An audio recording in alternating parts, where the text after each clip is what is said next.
please raise your hand if there's ever been a time where you experienced self-doubt, low confidence, or lack of motivation. Well, today I will be presenting a story about how I overcame my self-doubt and my motivation, and I improved on it, and I went through the obstacles and overcame them. Our lives are always defined by the ease of the road, but the hurdles we clear, the obstacles we overcome, and the moments we possess when our paths seem to be uncertain. Today I'll be telling you a story about how during my junior year of high school was the first time ever where I did not start and was able to play on the football team. It really weighed me down and it brought my self-confidence to an all-time low, and I wondered every day if I was not good enough to be able to play on the football team.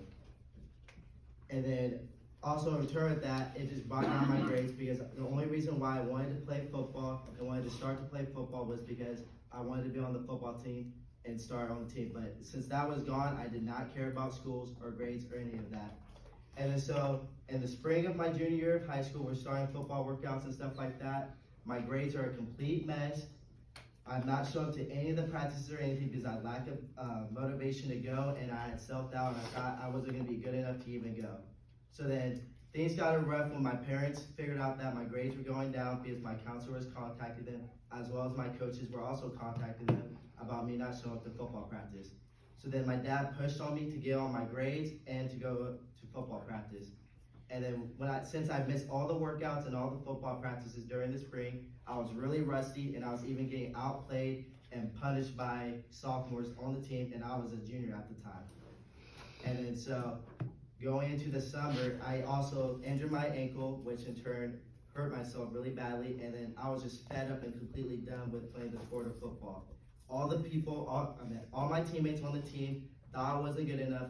They bullied me every day because they thought that I just didn't deserve to be on this team, and I dreaded going to practice every day. So then it came to a point where I spoke to my dad, and I told him that I did not want to play football anymore. And my dad was really upset at me and really disappointed. And we got into the biggest argument that we had ever gone through in my entire life. But then it came to a point where we had a man-to-man talk about how that I should not care about what other people have to say about me, and that I need to push myself and work harder and better than anybody else, and that motivation and faith and belief he had in me really was a turning point in me to push myself to work harder, more as a person and in schoolwork as well, and to get on top of my stuff and just to work better than anybody else did on that team. So then when I came back from Hawaii, the coaches were still mad at me because I missed out on tournaments, which in turn was pretty hard because the coaches already had a bad impression on me, as well as the teammates, because I was missing out on tournaments, practices and stuff as well.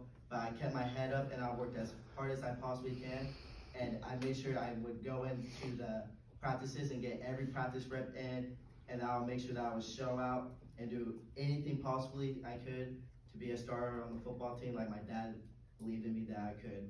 And then I made sure I also as well to know every detail of the playbook and everything, and what my job is supposed to be, and everything I am supposed to do correctly. So then they made a month away from the season, before our first game, they made the teams, which is A for offense and defense, which is the best of the best, and then there's a B team, which is the middle tier, and guys that can still prove themselves and to be a starter on the team, and then there's a C tier, which I was on, which is the team that has pretty much a very low chance of becoming a starter by the start of the season. But I made sure to show out every single time and put in the big work and effort, and to be able to work up my rankings and go up from B to all the way to A. And then once I was on the A team, we went up against, it was a scrimmage against A versus A, and then I eventually locked down and pretty much showed out and got a lot of interceptions and made a huge big time tackles during that scrimmage, and I even got an interception off the quarterback, who was a D1 athlete. And then that was really the turning point where the coaches saw the potential in me and saw that I actually put in the work into the carry to become better. And then ever since then, I kept doing that, and I was just being more consistent, and then since then they officially named me the starter. And then I went home and told my dad, and that was probably one of the happiest days of my life. So from my dad's awakening, transformed every failure into a lesson, and each setback into an opportunity to rise again. I stand here as an individual who was thrown off their path, but one who chose to rebuild it.